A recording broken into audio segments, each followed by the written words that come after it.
Hello and welcome, beloveds, to the Dr. Mumbi Show. My name is Dr. Mumbi How you doing? How's everything going? Let me just pull my little, I pray you're well, beloveds, in all your ways, and that you are moving into living life truly on your own terms, and that you are moving in silence. Go ahead and check out our latest prophetic update on our Dr. Mumbi Show. We are totally revamping the Dr. Mumbi Show, but you can catch all the news here on Dr. Mumbi Live. Make sure you've subscribed. Thanks to everyone that supports us on our PayPal and our Patreon accounts. We really appreciate, love you. We couldn't be doing this show without you, and it's really enabled us to continue to bring you all the breaking news from across Africa.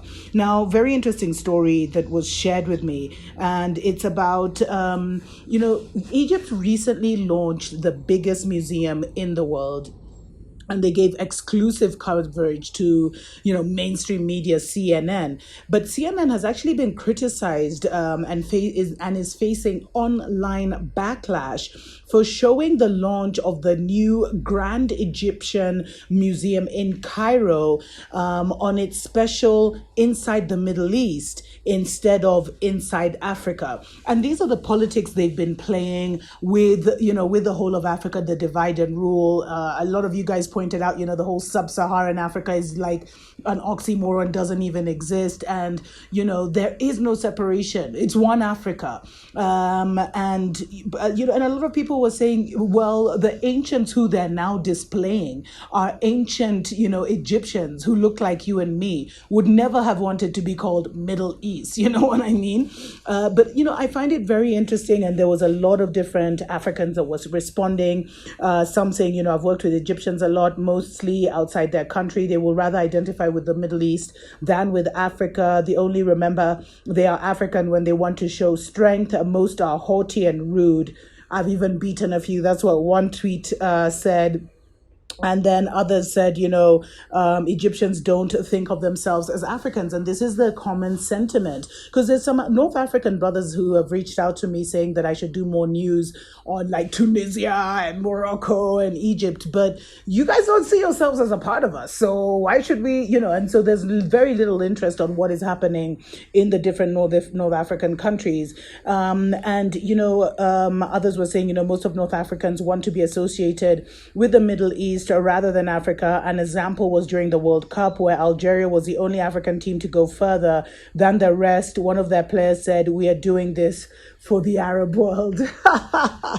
And others saying, well, it's imposters anyway who are in Egypt right now. It's Arabs who are in control of Egypt, but they have nothing to do with the ancient Egyptians, even though they've tried to whitewash them and kind of graft themselves into that history. I'd love to hear from you guys. What do you think? I mean, do we really care that they showed, the Grand Egyptian Museum being opened on inside the Middle East instead of inside Africa?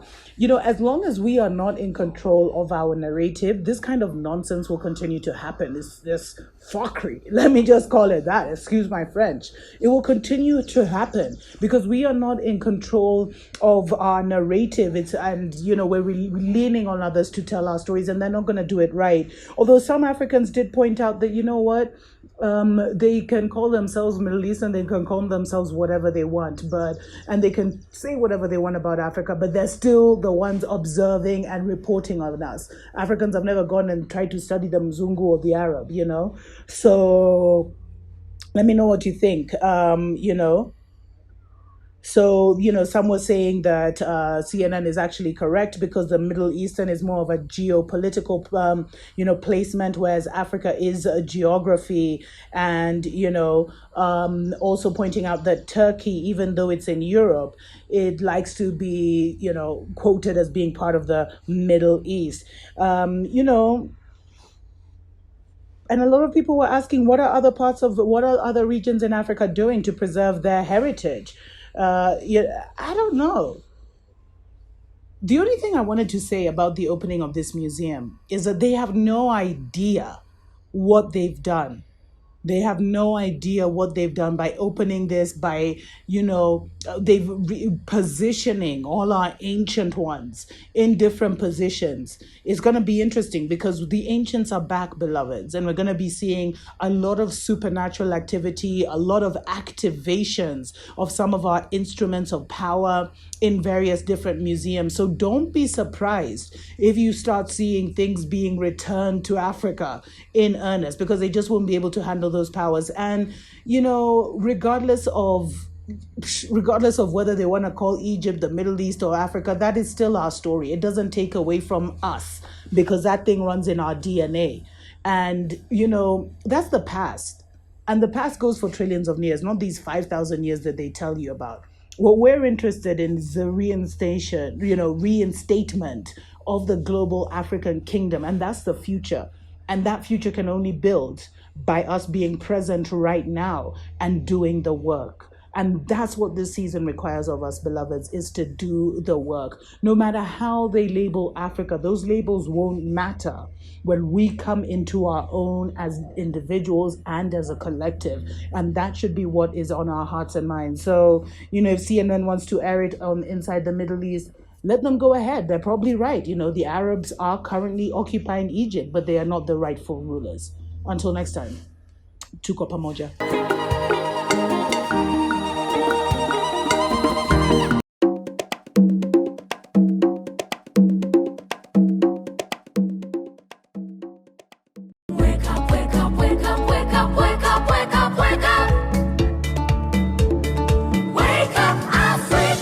Hello and welcome to Africa Watch on the Dr. Mumbi Show. My name is Dr. MumbiSeraki. How you doing? How's everything going? I pray you're well. In all your ways, and that you're living your absolutely most fabulous life. Thanks to every single person that supports us through our PayPal and our Patreon accounts, steadily growing. Go ahead and definitely consider joining those platforms. We are going to be increasing, we're going to be adding some of the things that people ask but we won't be putting on this platform. Things like, how do I travel to Africa? We're going to be starting to create those kind of videos, doing business in Africa, getting citizenship, et cetera, et cetera. Very shortly, we're hoping to start this month. It's just been so busy, but so much happening on the continent, and there's always a little bit of good news. Now, I told you 90% of Africa's artifacts are actually holed up in museums across the world, and they're earning other governments millions and millions, I even want to say billions of dollars annually. Now, there's been, over the last decade, there's been this real big push to get our artifacts back, and different countries have tried different methods. Some have tried writing, actually you write a letter to the National Museum of Britain, please give our stuff back. Most of them have been told, no, we're not giving you your stuff back, but we can loan it. Others have tried to pressure through the media and kind of through these campaigns, especially Ethiopia. And, we saw Ethiopia when they got the hair of, Theodros, the former emperor. It was such a big celebration, really, really a highly revered emperor, royal family guy whose stuff was taken. His hair, something so personal. Like, why would you take someone's hair? So, and there's a lot that's been happening, especially with Ethiopia, trying to get back their tablets, their spiritual tablets and things. And I keep saying these things have power. That's why a lot of these Western nations will not give them up. But now, Egypt has taken a whole other approach in their quest to kind of get back a lot of the artifacts from the Pharaoh days. I know. They're ours. The Pharaohs were black. Those are our ancestors. There's imposters right now in Egypt. I get you guys. I'm there with you. But I'm just saying, let them start getting our stuff back, because, things are changing. I don't know if you feel it already, but what happened is that, so what they did is Egypt actually set up like a ministry of antiquities or something like that, where they actually had a commission within it that literally went around the world or sent the ambassadors in different countries to go and see if they could find any stolen artifacts from Egypt. They even went one step further, and they included like detectives in this commission, and then they also started partnering with with Interpol. Well, get this.